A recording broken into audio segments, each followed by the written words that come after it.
Welcome back. This will be a short one, but you're getting good at trading the stock market and you keep hearing this term, DCA. What the heck is DCA? Well, I live near Washington, D.C., and that's the identifier for Ronald Reagan National Airport, but no, DCA stands for dollar cost averaging, DCA.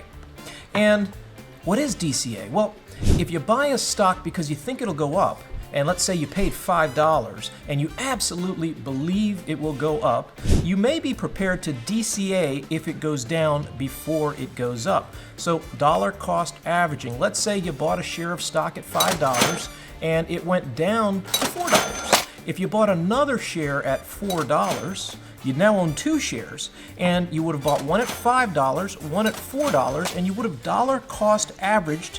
So now you have two shares at an average cost of $4.50. So DCA is very simple.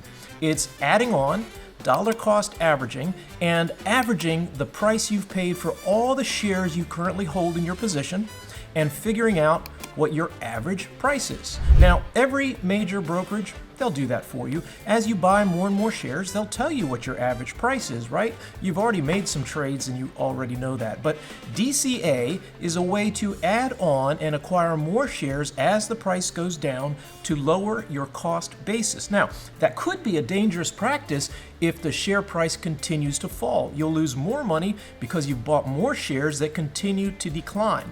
So think twice before you do that. Now, if you want to avoid dollar cost averaging, maybe you should just start winning with me and my thousands of subscribers at copyandwin.com. We simply buy one time at the market and we almost always win.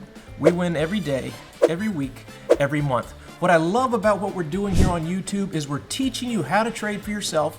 If you want to be a customer, that's great. We'll help you win a lot of money. But at the end of the day, let's get you a successful trader all on your own. I love you. I'll be back with more.